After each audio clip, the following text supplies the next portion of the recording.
Hello, everyone. So I am Emma Serlin, the founder of London Speech Workshop, and I am so delighted to be hosting this webinar on the science of human connection today. Now, I think that genuine connection is such a big theme and area for us as humans. And it's much more than sort of being important in a professional context. It's about our ability to truly deeply connect with other people. And I think that is so key and essential to our humanity. And particularly in this day and age of AI, since the rise of the internet and how that's changed how people's brains work and how people interact, I think us consciously learning and engaging with how to skills for building genuine connections is more important than ever. So I'm really excited to have a couple of incredible guests today. We have Dr. Peter Mandeno and we have Marcia, who is also a neuroscientist. So we have a brilliant range of people. So I'm just going to open it up for introductions. Dr. Peter Mandeno, over to you. Thanks very much, Emma, and great to be here with you all.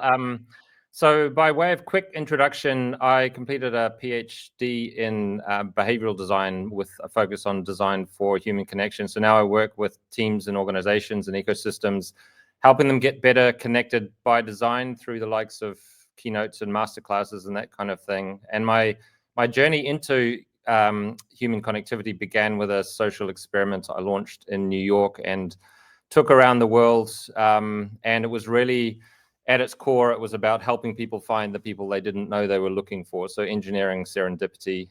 I became fascinated, and the rest is history. Amazing. Thank you so much. I love that, engineering serendipity, and I'm sure we'll be finding out more about that. So thank you. Marcia, over to you. Emma, thank you very much. And again, I'm really excited to be here with you all because for me, talking about the science of human connection is, as Emma said, fundamental to all of us. I work for the Neuroleadership Institute. I head up the facilitation function within EMEA, and I work globally with organizations. And one of the things that we say is that we make organizations more human through science.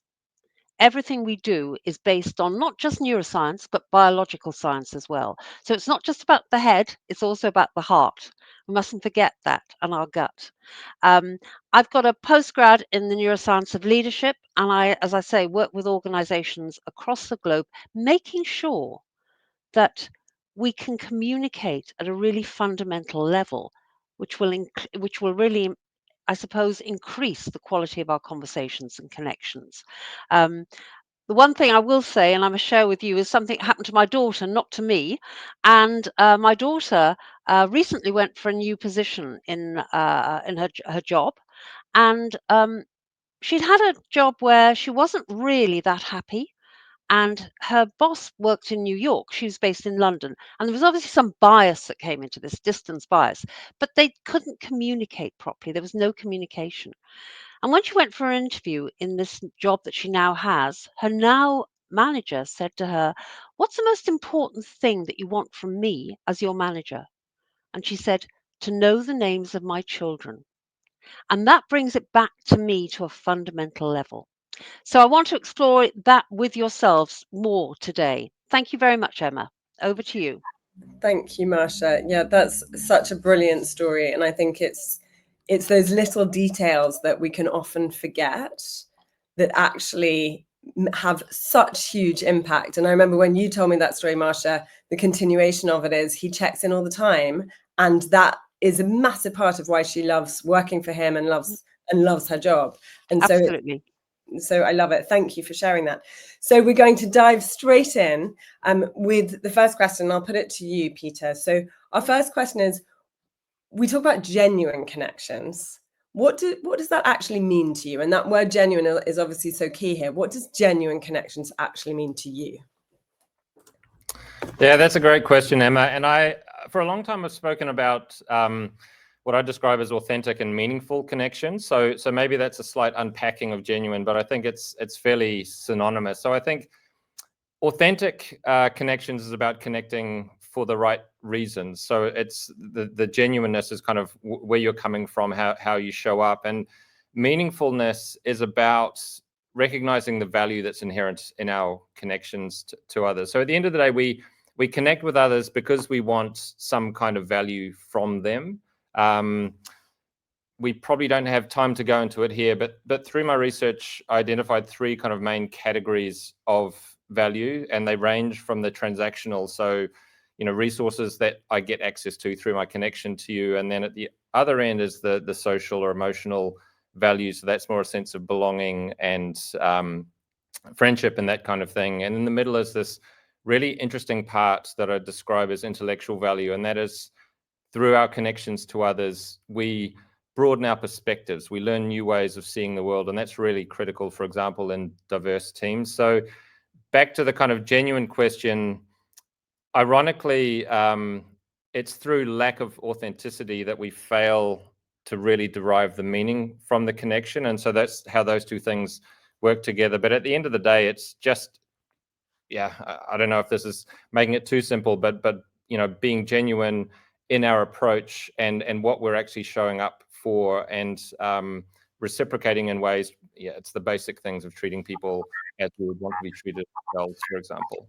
Amazing. And I just want to crack into that. So you said if we're not authentic, we don't derive that meaning in those 3 categories. When you say meaning, you're talking about the 3 categories of value. So resources, intellectual, social, emotional. Yeah, exactly. And I see this quite a lot in the work that I do with organizations. So in our work lives, there is a tendency to over-index on the transactional. So we go to networking events and it's about taking numbers, and it's you go back to the office and your boss wants to know how many new leads you got and that kind of thing.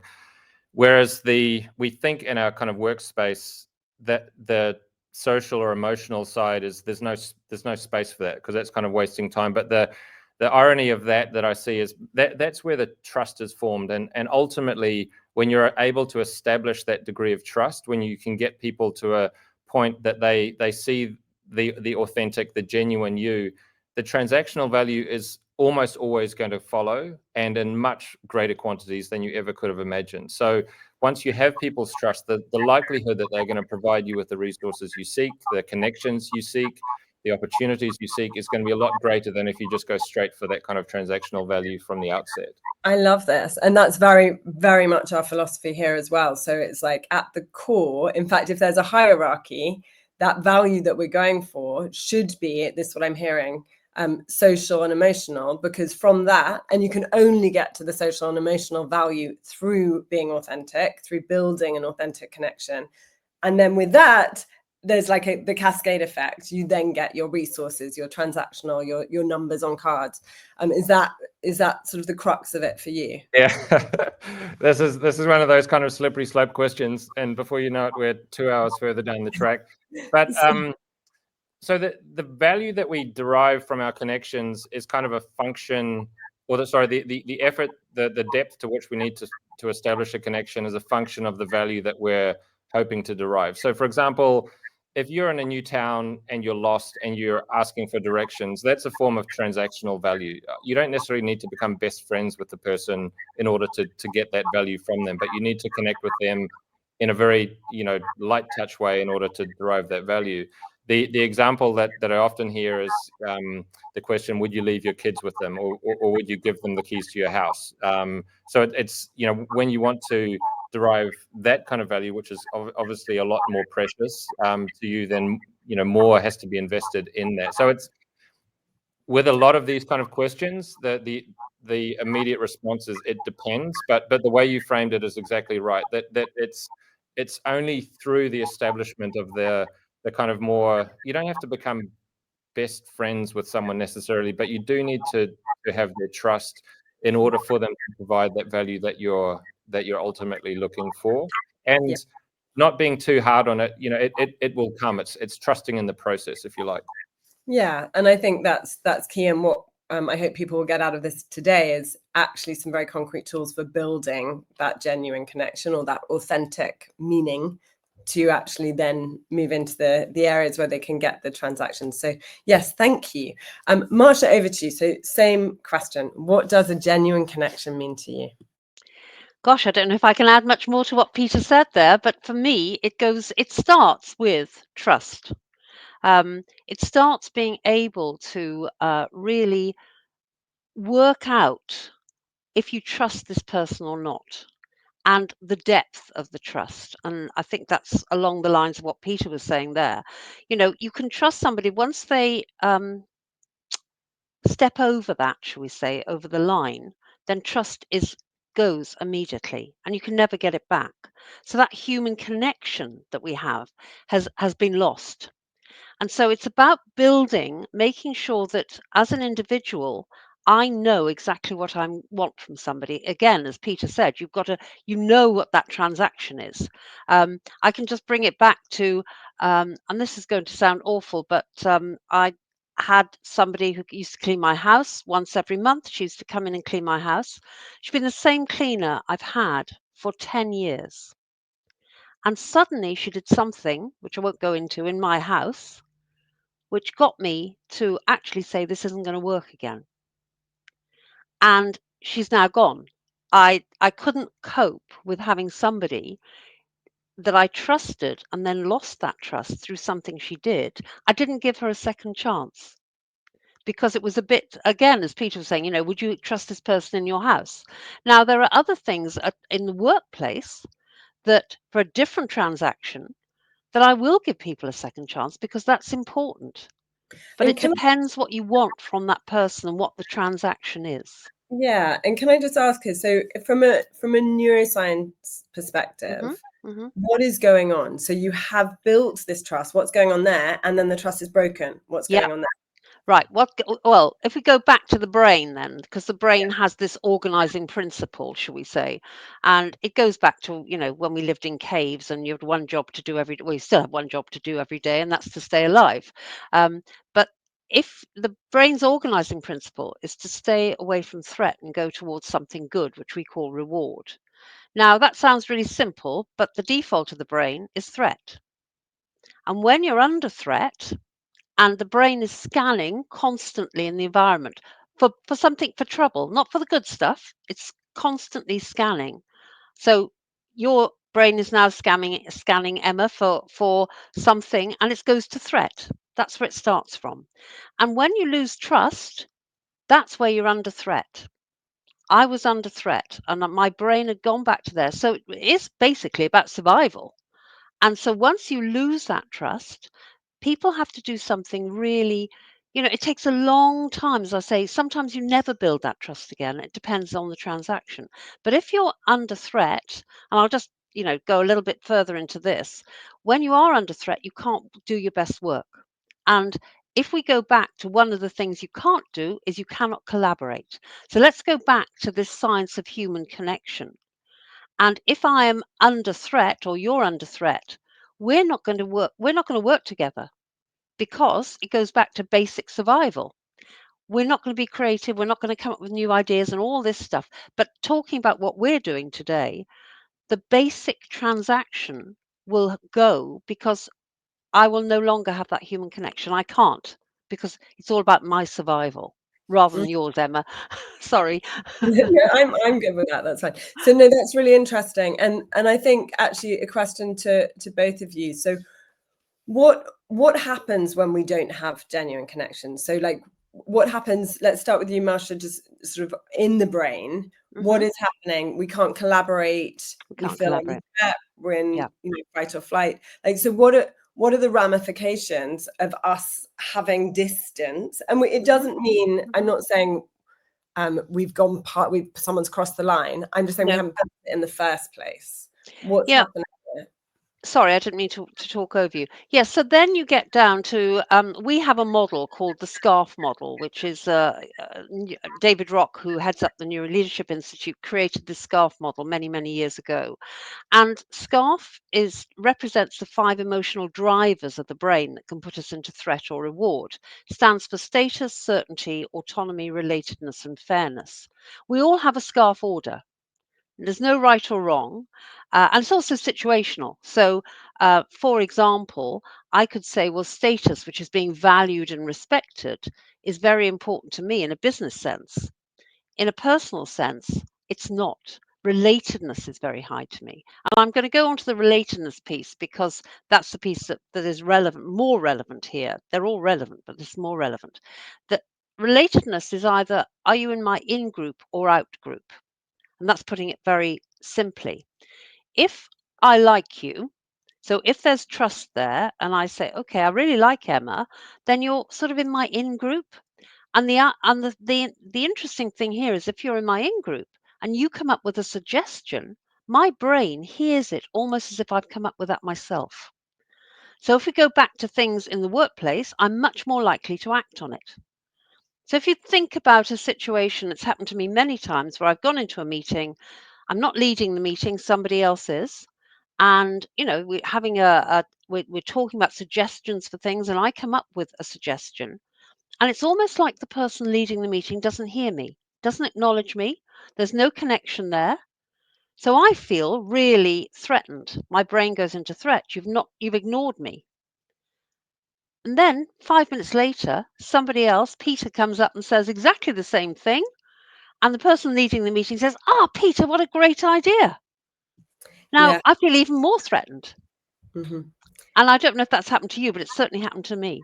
Yeah. And I think it's so interesting because what I'm hearing is actually we can see it from the leader perspective, Mm-hmm. like the impact of how Mm-hmm. easily we can slip someone into that space of threat and Yep. what happens to their ability to come up with creative ideas, to feel safe, to share, but also from the perspective of how important it is to build those genuine connections and have the skills to do that so Absolutely. that people are receptive to you.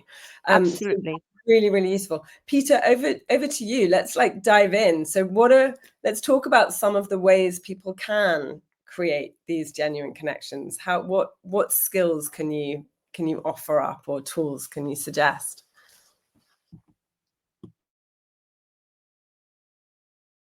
Sorry, you're on mute. I am on mute. I apologize. Thanks for the question, and I just scored a little bit more time to think about an intelligent response. So apologies for that, Emma. Yeah, where do we start? I mean, it's again. I'll begin with the cop-out response, which is it depends. But I was in my book, I was writing about this recently, and sort of thinking in terms of really higher order things that we can think about. And when I think a lot about the kind of connections that we want to make outside of our traditional circles of friendship or influence, or our colleagues or what have you. And increasingly we're seeing this more and more in our work lives because of particularly diversity, and diversity not so much in a DE&I sort of way, but more in terms of the diversity that we are encountering in our daily lives through things like increased urbanization and globalization and so on, which means that we're, if you work in any, particularly if you're working in any large commercial center, but also, I mean, practically anywhere in the world now, the likelihood that your colleagues are going to be different from you, either in terms of where they grew up in the country that you're in, where they come from, in their own, maybe they've come from a foreign country, maybe they've come from a different industry, even because people are, switching jobs and industry so much more.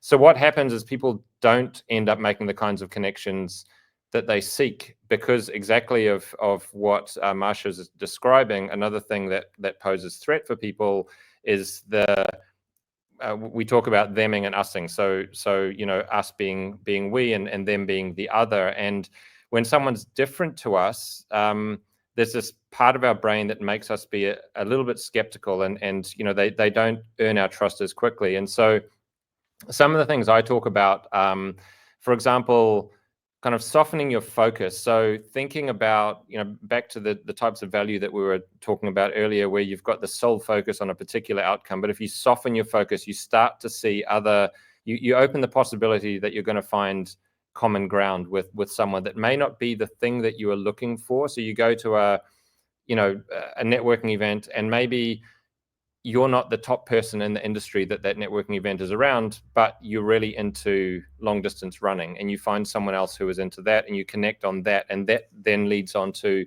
them making introductions that could be really useful for you in a business sense.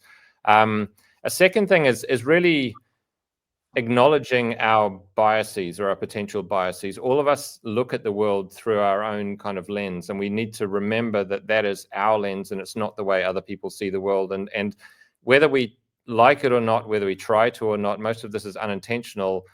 We tend to, prefer, or we show bias towards certain kinds of things. So just acknowledging that, it's really hard to change it, but at least standing and reflecting on that and understanding it. And the last thing I'd say is really boosting your curiosity. Just being really curious about others, spending as much time listening as you are talking, for example, and really asking questions that get beyond the, so what do you do? And the kinds of things that we often ask as a default because we're afraid or maybe unsure ourselves about going a little bit deeper. But it's when we can be curious like that we're much more likely to find common ground that lets us kind of, that's much more likely to end with us being welcomed into that group, whatever that group might be. Yeah, and I love that we've now got some different phrases for it. This idea of, it increases our likelihood for connecting in a meaningful way so that we can get to that sort of that social emotional connection. But also we've got the in-group and the out-group, which I love, Marcia. I think that's really interesting. And I just sort of comment on your three areas. So this idea of softening focus, as you said, sort of instead of being like, I need to see if I can sell X or do my elevator pitch, it's much more that general, let's find out who you are as a person and what your interests are and where we can connect, which we've got a tool for that called Sharing Your Gems. And it's this same idea that actually you're just looking for a gem. And it, like for me with you now, Peter, I'd be talking about the background because it's, it's such an interesting background. Someone might comment on my earrings. I might talk about your purple wall, Marcia. So it's that idea of just going, okay, I'm going to find something to ease our way in to do, like you said, I love that, the softening of focus. So that's really interesting there. And then the other one, acknowledging our biases. Yeah, I'm interested in that because I think let's say we do. So I go, oh, I don't really like that person. And I've othered them. What happens then? What's the next step of acknowledging one's biases? So there are a couple of things. Number one, we have to accept that we're not going to necessarily be able to connect with absolutely everyone. I hear, these kind of broad, all-encompassing terms like getting everyone singing from the same hymn sheet or, on the same page. And as a leader, it's important to realize that's just not possible.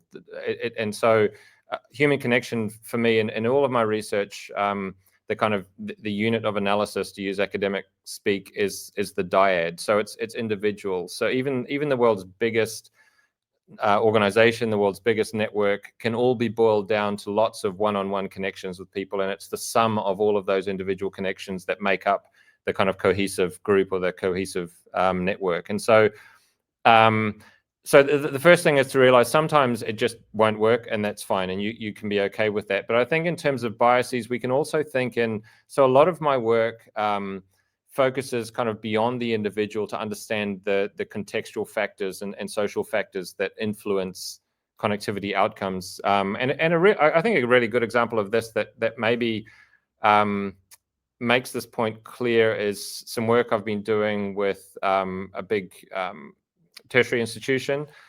So master's students, it's an international program. And for example, so this university is in the UK. When thinking about kind of social events, one of the first things a person, I grew up in New Zealand, so part of the Commonwealth as well. But you might think of, say, going to the pub and sort of, so that's kind of, that's the place that you go to hang out and meet people. But there are a lot of people who feel really uncomfortable at the pub, or they don't drink alcohol or whatever it might be. So that's an example of a bias that is just you don't even think about it in your day-to-day, and you actually think you're doing people a favor. Oh, it'd be really fun to go to the pub. But in that choice, it's kind of, so my bias towards the types of things that would make me feel comfortable and create the best context for connecting may make someone else really uncomfortable. I see this all the time as well with organizations where you dismantle a hierarchy. We want to get everyone out doing an activity, but you create a different hierarchy by, say, taking everyone go-kart racing. And then immediately you've got some people who love it and some people who absolutely loathe it. And so you've just kind of created this different power dynamic with the same people. And so it's those kinds of things to be really conscious of as well. So it's your own preferences, but also how they reflect on others. Yeah, I think that's so interesting. And for me, that goes straight to, well, almost your third point, which is about curiosity, and that we can actually mindfully facilitate a space which opens up. We do that very consciously at London Speech Workshop. We have something we call our white elephant breakfasts, and we do it monthly. And all of the team get to anonymously put down whatever questions they have for sort of management and leadership. And this idea of like what we're trying to do, and sort of I'm very conscious of it, is create a space where everybody feels empowered to speak up. And if they want to do it anonymously, it's safe, so that everybody's voice can get heard. Because I think otherwise, like you say, we can just veer into these biases and make assumptions. So yeah, I think actually as leaders and managers, we need to mindfully look at how we can structure that kind of non-bias or open space thinking into our companies and into our teams. That's lovely. Thank you so much. So Marcia, sorry, that's taken a while. Over to you. So this is actually about some specific tools that we can offer people for building those genuine connections. Yeah, lovely. I just want to pick up on something that Peter said there, because it sort of rung a bell in my brain. As an example, there's somebody who works, one of my colleagues in the Neuroleadership Institute. He talks about when he goes to dinner parties and with people who maybe they don't know. He and his wife go and they don't know people, or it's a connection with his wife. And he tells a story about the fact that just by being curious and sitting between two women he doesn't know, but being curious and asking questions before, over dinner, when they walk out, his wife says to him, "Do you know, those friends of mine said you're such an interesting person." And he said, "They know nothing about me. I just ask them questions." And so just by being curious and asking questions, people actually, you put them into that reward state, which is what, the threat has gone and that you're interested in them. And that's all he was doing. He didn't share anything of it, or very little of himself. So it's just, something Peter said there about being curious. I picked up on that. To go back to your point though, Emma, certainly for us, and I'll go back to the scarf model again, and it does work. When I learned about the scarf model, it actually did change my life. And I know that sounds ridiculous, but it allows you to, because we all have a scarf order, and as I say, there's no right or wrong, it allows me to, when I'm working with some of the people in our project teams, for example, they need a lot more certainty than I do. So just by knowing and by them working out their scarf, they maybe need certainty, as I say. So I just have to make sure I give them more certainty, because if I don't, they're going to feel threatened and obviously not do their best work. And then if people need autonomy, it's just, well, just fine, you go and do it your way. Sometimes you can't give them total autonomy. What you can say is, yeah, it's part of your job, we need to get this project done. How you do it doesn't matter. It's down to you. So you're giving them autonomy, even though they have to do it. And for us, sorry. Oh, so sorry. Just a question, because it's so interesting. How do you work out? Because I love this idea of making sure that you're working out where they are on the scarf model, Yep. what is important to them, and then adjusting to make them feel safe, build that connection. Yep. What's your process of working out where they are on the scarf model? Okay, well, that's a very easy one. We have an assessment tool, which is on the Neuroleadership Institute website, where anybody can go, and it's free. You do your own scarf. As I say, it's situational. So it's that moment in time. It's very dynamic. So it may change, but generally, your number one and your number five will remain that sort of number one, number five, generally in any situation. I gave, and so for me, it is a case of me saying, oh, when I'm working with that project team, I know that Kasia needs a lot of autonomy, for example, to do what she does. She and I work together. I just, I no problem. I know there's no point in telling Kasia what to do because it'll just put her into a threat state. And then she won't be able to communicate with me well. She won't be as creative. She won't be having insights or making these decisions. So it's by me knowing my scarf and the scarf of the people around me, and that's in personal life and in, it sounds awful saying personal life, but I know my husband's an accountant. He needs so much certainty, it's off the scale, and I need little certainty. So you can imagine what our conversations are like at times. But it's just knowing then that, for example, if you take my husband, I know that when he's doing things like my expenses and all my finances, I need to give him all the information. Because if I don't, or I get, oh, I'll give it to you tomorrow type thing, he's not going to be doing the best for me. So it is about doing the assessment. As I say, you can download it and do it on our website, and you can do it then with the people in your teams. Get them to do it, and it works. Amazing. Yeah. Yeah, and I'll just come back actually to both of your first point, Marcia, and your last point, Peter, about curiosity, because I think for us that is so powerful. And I loved your anecdote, Marcia, about your friend's husband.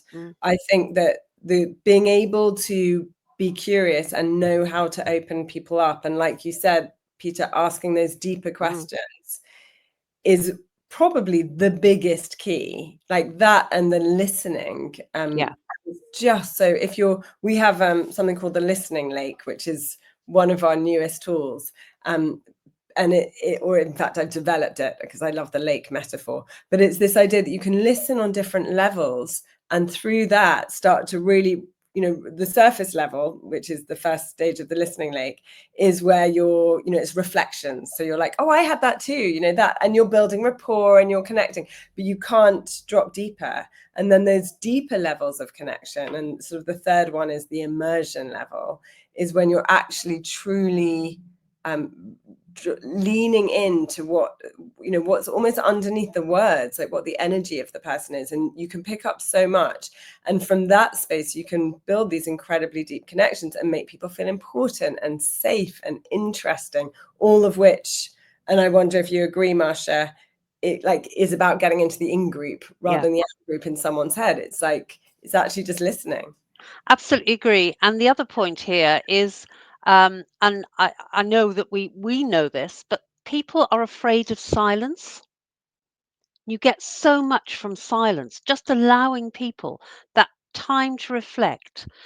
As humans, and we want to, we're afraid of silence. It puts us into fear. So what we tend to do is we ask a question, and then immediately, if the person doesn't answer, we ask another question.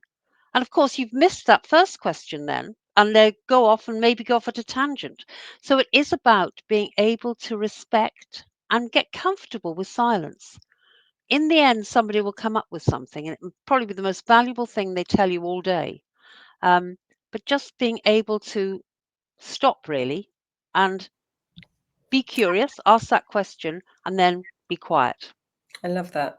And it's holding space. I agree. It allows people to drop down. Amazing. So, Peter, another question for you, because I know that you look a lot at the design or the conditions aspect. What would you say are some of the perfect conditions for building, that safety, or the, or the in, or the us rather than them, or the genuine connection? So what are good conditions?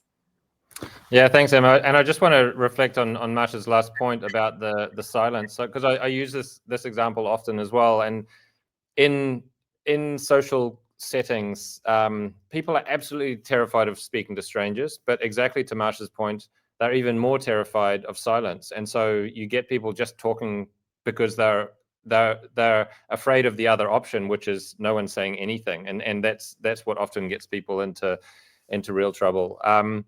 But anyway, back to your question. Yeah, so it's oh goodness, we need about 3 more sessions to get through all of this. So the title of my my book that I'm writing is the 20 drivers of human connection. And so through my research, there were these 20 factors that I found that relate. Some relate to the individual, some relate to kind of the social factors, and some are contextual. And what we often do is really focus on the individual. So we send our people to, networking workshops or empathy workshops, or how to, deep listening courses and that kind of thing. Those things are important, but it negates, in at least in my framework, that represents only 20% of all of the factors that influence outcomes. The rest are these social and contextual ones. So social are things like, for example, how do people perceive the relevance of each other? So when you're in increasingly diverse groups and you work in one industry, I work in another, it's like, well, we've got nothing in common. We've got nothing to do with each other. So we go off and find someone else. You often get power imbalances of, somebody has more authority than someone else because of their years of experience or what have you. There are all of these social factors that influence the dynamics of people. And then the contextual ones is kind of everything else, the container, if you like, in which connecting can happen. And that can be anything like, I remember in our first call, I had terrible internet. And so that was influencing our ability to connect. So it could be something like that. It could be again, back to this idea that ultimately it's about dyad, so individuals connecting. How are the other people around us supporting us and making the connections that we need? So there's a lot there, but there are these many factors, and often I'm trying to help leaders, especially, to take a bit more responsibility for creating those conditions, because people are incredibly complex and complicated, but also, once you understand them, actually quite simple. So when you can create the right, and I don't mean that in a derogatory way at all, it's just predictable. Maybe it's perhaps a better word. So when you create the right conditions, people are absolutely wonderful at connecting to each other. And what can you just give us a sense of, like, what are, so you're speaking to me as a leader, like, what are some of the conditions I can throw in? Great question, Emma. I think the concept I alluded to in my introduction that really got me fascinated about human connectivity, that I launched this concept in New York and took it around the world, and it was really good at helping strangers to connect and become friends quite quickly. And one of the first academic papers I wrote was a sort of deconstruction of that. And so there were 6 principles, and I'll give you a couple of examples. One is what I described as contextual ambiguity. So you're taking people to a context that is kind of more ambiguous to them. So you don't do a social mixer in your boardroom, because people have different associations with that room. Take them to a context that is ambiguous to most people, that doesn't come kind of loaded with, this is how you're supposed to behave here. This is, these kinds of people feel more or less welcome or more or less comfortable in this space. So that's one example. And I just because I found it so fascinating, I want for everybody here to know what it is. So it's walk and wine. And as I understand it, you brought disparate people from, fashion to science to astrophysics, etc., together in a room. And they were shelling massive prawns, which meant they were getting very physical, and it's all a bit awkward. And I assume drinking wine. Have I got the right? Correct. Yeah. So I was traveling around the world with a 24-inch or 60-centimeter wok, bringing unlikely people together in very unlikely places. Like, we went to abandoned buildings and primary school libraries and really fancy art galleries in New York, and on a beach somewhere, like all kinds of, and that's kind of to my point of contextual ambiguity. You go there and you just, like, no one has told you any time in your history, if you are standing with a bunch of strangers eating jumbo prawns with your hands from a communal table in an abandoned building, in Amsterdam. Like, no, there isn't a script written for that, and therefore you just kind of revert to back to the very first question, the genuine or the authentic you, and that's the version of you that everybody wants to meet. They don't want to meet the version of you you've got posted up and perfectly manicured on LinkedIn or your CV or whatever. They want to meet the real you. And we spoke about this at the beginning of this call. One of all the horrible things that happened during COVID, one of the wonderful things was that we were invited into people's living rooms and bedrooms and kitchens and so on, and we got insights into the real people who until that point we'd only seen a version of themselves that they had decided to kind of manicure, if you like, and bring to work every day. And so what Walkermine did was just take people way outside their comfort zones, but in a very comfortable way. So this term of kind of collective discomfort, I called it. So everyone's uncomfortable, but you're collectively uncomfortable, and that's another way of really bringing people together. I spoke about, or I used the term radical proximity. We deliberately made the table slightly too small for everyone, so you're really crammed in, and you're literally rubbing shoulders with people. And what that does, if we were at a networking event and I walked up to you and stood with my shoulder touching you, you'd probably call the police, or at least you'd make a fast exit. Yeah. But when you set the right conditions and allow people into each other's personal spaces like that, magic really happens. And I'm not suggesting that you need to do that at every event, but there's something about creating this kind of safe space where people can show up as themselves that is a really, really powerful enabler of human connection. Yeah, wow, I love it. And I think in terms of tips for all of us, this idea of stripping back our structures and our sort of the outer safety things that we lean on to kind of keep up the mask, and actually turning things on their head allows people to go to this space of, well, I don't know how to do this, so I'm just gonna be me. And then you get to something quite special, as I think you found, which is amazing. So yeah, that's super useful. So a final question, and then this is a very speedy one, because I'm going to open it up to all the questions that we've got from lots of people, which is lovely. But I think with everything that we've said, we know how important connection is. Super connectors. What's your theory? Do they exist, and what is it that they are doing that other people need to figure out in a more clumsy way? And Marcia, we'll start with you for that question. Okay, thank you, Emma. And super connectors. I don't really like that word, to be honest. But that's what we call them. That's the term we use. And they're generally people who go out of their way to make sure that they know as many people as possible. They connect with as many people as possible. They build relationships, as many relationships as possible.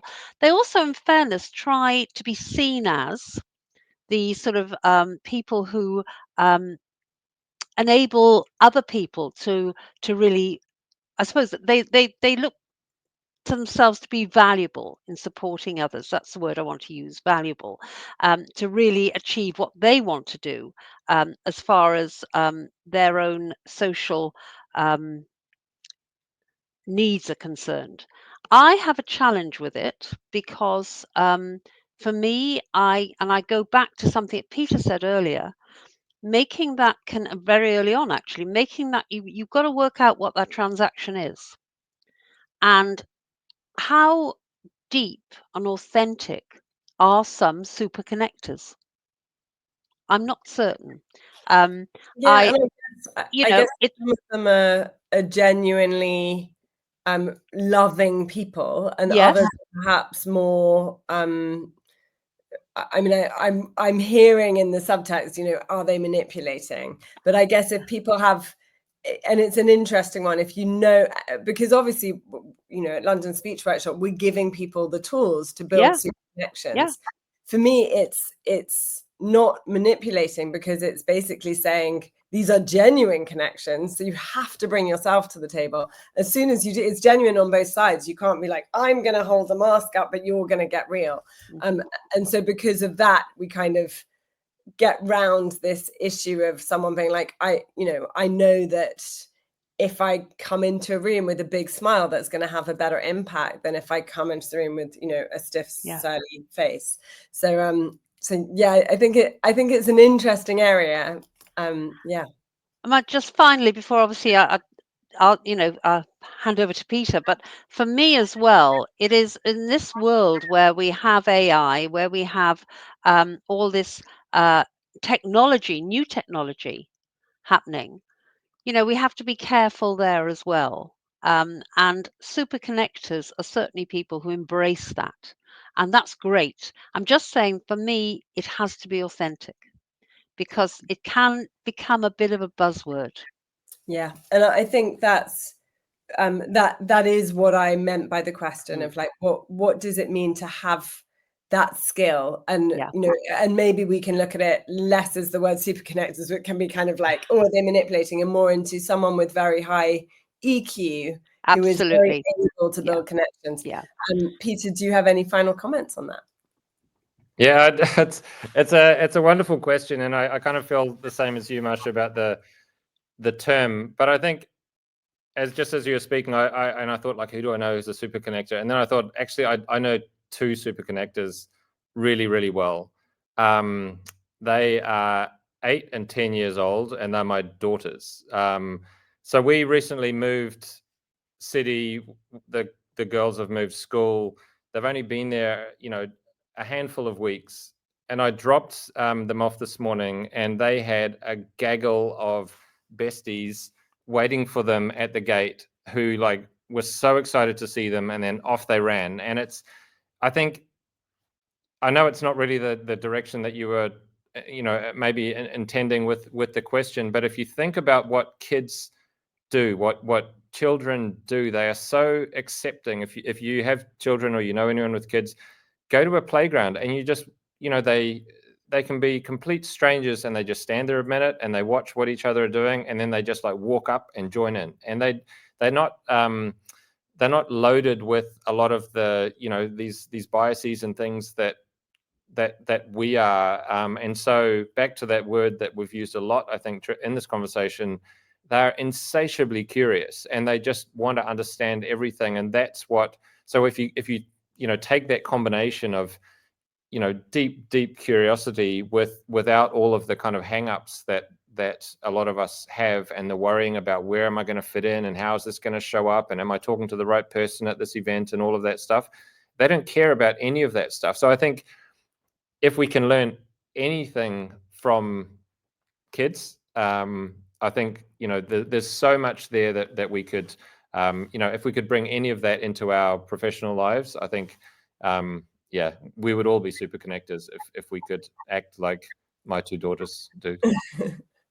I think that's such an interesting point, and a final comment I will make on that, which is what I have an 8-year-old, and what I notice and sort of it makes me think of is that there's an authenticity to kids. Like, my son doesn't like parties. He loves the dyad. He loves the one-on-one, and he'll connect with anyone one-on-one. But I have such respect for him, because he's like, I don't like groups. And so he doesn't. So it sounds like actually what we're talking about is the ability to be like, this is who I am, and I will be true to that, without a sense of I should push myself to be an extrovert, or I should, and actually it's like, this is my way of connecting. And actually, if that's a lesson for all of us, it's like finding your way of where your joy of connection is. And that's what we want to amplify and work on. So lovely. Thank you so much. And now we will go to questions. I think we've got here the first one. So, do you believe connection happens naturally, or does it need to be intentionally cultivated in the workspace? I'm going to put this one to you first, Peter. So I love this question. I think it's a challenge that a lot of organizations face. And again, it's back to this idea of, when you think about the three kind of categories of factors: individual, social, and contextual. In most workplaces, all of the emphasis is on the individual. It's you need to be better at connecting. And so, you know, the space, I use the word container, is not created that allows people to connect. What I've seen in much of the work that I've done and you know, through the experience with Walk and Wine, is that humans are absolutely natural connectors. We're all natural connectors. We are, you've probably heard this term bantered around so often, especially in the last decade or so, but you know, humans are social creatures. It's more than want to, we need to connect to each other in order to survive. There are, you know, studies looking at the links between social connection and mortality, and it does, being better connected improves our lives. And therefore, to Marcia's point, we are driven to connect. So the first part of that question is absolutely resounding yes, we are natural connectors. The problem is we're putting people in conditions that make it really, really difficult for them to connect. And we need to be a lot more intentional about designing the right context, if you're right, the right conditions, the right situations. And then if we can get that right, people connect very naturally. Brilliant. Brilliant. And I agree. I think it's a mixture of the two. I'm mindful we've got lots of questions, so I'm going to put the next one to you, Marcia. Do you have any words of wisdom on how a sales professional can communicate with operational professionals in a way that doesn't end up being a battle on who has the correct priorities? Well, I can take myself really, because my background is sales, and I used my colleague Kasha earlier, who's operational.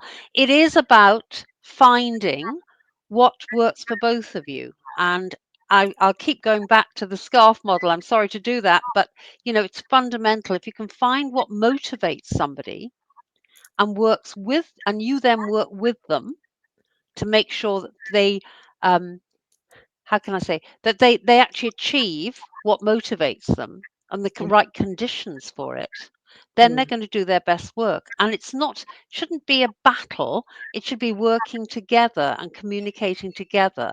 And in fact, we've used a number of terms in this last, nearly an hour now.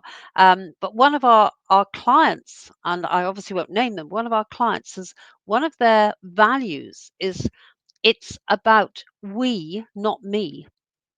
And that's, to me, it's fundamental. You're working together. It shouldn't be a battle. You should be appreciating that you're coming from different sides. But what's going to get the best result here? What's the best solution? Don't concentrate on the problems. Concentrate on the solution, because that's how you can change behaviors. If you concentrate on the problem, all that happens is you get into more and more threat, and down and down and down. But if you can say, right, what are we trying to do here? Sales and operations. What are we working towards? Well, we're trying to do the best for the client and for us as an organization. So how can we do that? And it is, again, going back to saying, let's see what the solution is rather than the problem. And that way we all do our best work and change our behaviors. Yeah, I think there's something really important about being able to get the objective kind of on the table in front of both of you, agree on it, and then work together to achieve it. I would also say, to your question, Sophia, for us, values, and you mentioned it, Marcia, values is so huge. And so a big values features in all of our 4 pillars. And it's about, we actually have a tool called harvesting values. So you're looking at what the values are for the other person. And once you're able to understand their values, so it's sort of similar to SCARF in a way, although broader because there's a few more to choose from. But once you understand their values, and all values are clean and beautiful and universal, then you can be like, okay, so, you know, for me, it's creativity. For you, it's efficiency. Great. We now have to work together with this understanding that I love creativity and you love efficiency, and we have to respect each other's values. So I would say, you know, bringing that in a very overt way can be super helpful as well. Let's get a third question up. Okay, so one from Marie. So what to do when people we're trying to connect to, maybe because we find them very interesting, are not good at connecting themselves, and thus we encounter barriers on the way. So that one for you, Peter. Thanks very much, Emma and Marie. Yeah, so I think many of us have probably had this experience where you're at an event and you're talking to someone and it's really pulling, is it hen's teeth or duck's teeth, or anyway, it's it's just really difficult. Conversation is not going, and back to my earlier point, it won't always work with everyone. And so there comes a time often where you just have to, part ways. And this is something else that I write about a lot, is that we spend so much time learning how to connect that we're not taught how to disconnect. And it's one of those things, you find that you're stuck in this conversation with someone for way too long without then carrying on. And so just learning a couple of tricks for how to disconnect with people. So that's the first thing. Secondly is understanding the biases that we were talking about earlier, and that often people are completely out of their depth, and you need to kind of meet them where they are. And for example, if it was your organization hosting an event, or maybe you felt a lot more comfortable or familiar, that you can help people kind of bring them into the group or into the event or whatever it is. And I don't mean physically, but more kind of psychologically. Another way is introducing someone else into the conversation. So often in some of my earlier work, I was writing about three-dimensional or triadic conversations, where even between the three of us, maybe you and I know each other really well, Emma, but by introducing Marcia to the conversation, I'm going to learn things about you that I never would have known or thought to ask, just because I come with my own perspective or worldview. And Marcia's going to ask questions of you that inevitably I'll think, oh my goodness, I had no idea that you did that thing, or that you had this, you used to work there, or what have you, just because through my frame, through the lens that I'm looking, I never would have thought to have asked that. So that's another really good trick, is to bring someone else into the conversation. If nothing else, the conversation that you're having with the person you introduced might stimulate conversation in the other, or they may help to kind of unlock something that you weren't able to do yourself. Nice. Brilliant. And Marcia, do you have a quick, that was our last, so have you got a quick response to share with that one? Well, the only thing I'd like to add on there about, and I'm going to take up the bias piece, is that we all think about bias as a dirty word, don't we? We all think, oh, bias is what happens to, I don't know, Peter or Emma, but doesn't happen to me. The whole point is, as Peter said there, we all have bias, every single one of us in this world, because we have a brain, so we have bias. So for us, we have to be aware of the influence of bias, and then think about, and as Peter said, it's very challenging to do something to change, or to really make sure that we can think about ways of putting that bias aside, but we need to do that. Yeah. Okay, great. And that's the only thing I'd add. And I'll just add one thing. So we have a tool that is called Dive, and that is about going in to find the diamond of the person. So Maria, it's a process. Maybe we'll send it out in an email so everybody can see. But it's if you're getting someone who isn't sort of really open to connecting, you can use this process of questioning that gets to the diamond of the person. And it's like data, D for data, what's your job? I for insight, which is, tell me about your job. V for values, which is, what does it mean to you? Why does it matter?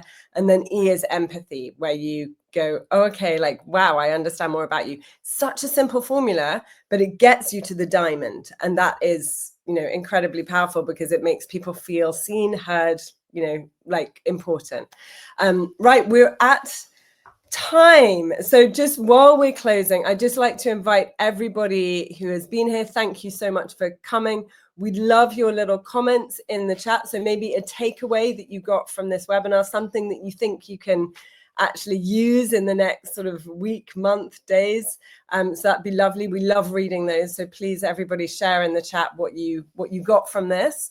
And while we're having those come through, I just want to say a massive thank you to you, Peter, and to you, Marcia. It's been such a delight breaking into your brilliance and your experience and your knowledge, and I think really, really useful. So thank you so much. That was wonderful. Thanks for the opportunity. Yes, thank you, Emma. Been very, very enjoyable. Thank you. And I gained a lot of knowledge now from Peter and yourself. So thank you. Good. Well, it's been wonderful. I've really enjoyed it, and we've got some lovely comments coming through. The scarf model. Yeah, lots of thank yous to everyone. So yeah, it's been a pleasure. Thank you everybody for joining us.